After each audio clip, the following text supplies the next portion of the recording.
Isometric workout. Isometric ওয়ার্কআউটের প্রথমে যে এক্সারসাইজটা দেখতে পাচ্ছেন এটা স্কোয়াট হোল্ড।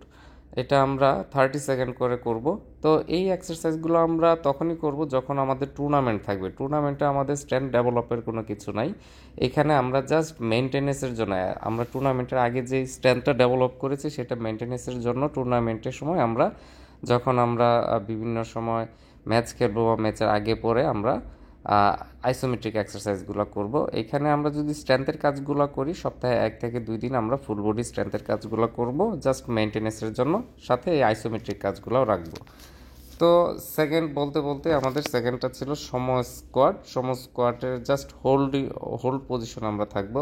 আর এইখানে থার্ড নাম্বার যেটা দেখতে পাচ্ছেন এটা হলো লাঞ্জেস। লাঞ্জেস পজিশন আমরা লাঞ্জেস করবো না, জাস্ট স্টেশনারি লাঞ্জেস পজিশনে গিয়ে আমরা হোল্ড করে রাখবো। এটা বোথ সাইড আমরা 20 সেকেন্ড করে 40 সেকেন্ড করব।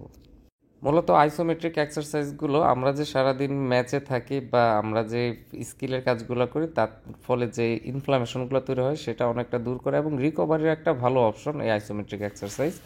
তারপরে দেখেন পুশ আপ পজিশনে গিয়ে জাস্ট মিডল বরাবর গিয়ে আমরা হোল্ড করে রাখবো। তো এটা আমরা 20 সেকেন্ড করার চেষ্টা করব।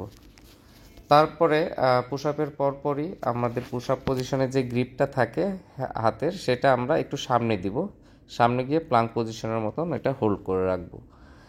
তারপরে ওয়াইড গ্রিপ নিব, পুশ আপের পজিশনে যেটা নিই সেটাই জাস্ট ওয়াইড গ্রিপ নিব। ওয়াইড গ্রিপ নিয়ে আমরা এখানে এই 3টা এক্সারসাইজই আমরা 20 to 30 সেকেন্ড করার চেষ্টা করব। তো এই কাজগুলো আসলে আমাদের চেস্ট মাসল এবং ফুল বডিরই মোটামুটি আসলে কাজ করে আমরা যখন প্লাঙ্ক পজিশনে যাই। তারপরে দেখেন সুপারম্যান পজিশনে গিয়ে আমরা হোল্ড করে রাখছি। আইসোমেট্রিক মূলত আসলে হোল্ড করে যে কাজগুলো করা হয় সেটাকে আইসোমেট্রিক এক্সারসাইজ বলে। তো এটাও আমরা 20 to 30 সেকেন্ড করার চেষ্টা করব। দেন হিপ ব্রিজ প্রথমে আমরা এই পজিশনে থাকবো, এটা আমরা 30 সেকেন্ড করব। 20 to 30 সেকেন্ড বিগিনার পর্যায়ে আপনারা 20 সেকেন্ড করবেন। দেন আপনারা পারলে অবশ্যই এটা 30 সেকেন্ড পর্যন্ত করার চেষ্টা করবেন। দেন আমরা হিপ ব্রিজের পরে হিপ ব্রিজের যে পজিশনটা থাকে পায়ের এটা আমরা একটু দূরে দিব এবং হিলের উপর গ্রিপ করব। এটা হিলের উপর গ্রিপ করে জাস্ট 20 to 30 সেকেন্ড আমরা করব। এতে করে আমাদের হ্যামস্ট্রিং এবং গ্লুটস খুব সহজেই সুন্দরভাবে একটা স্ট্রেচিং একটা এক্সারসাইজ হয়ে যাবে, সাথে সাথে এটা রিকভারি একটা ভালো কাজ হয়ে যাবে।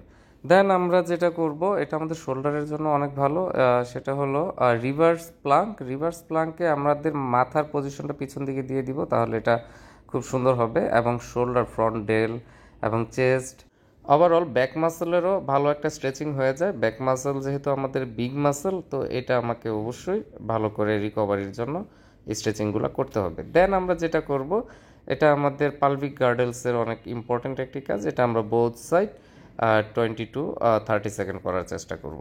ভালো থাকবেন আপনারা সবাই, আল্লাহ হাফেজ।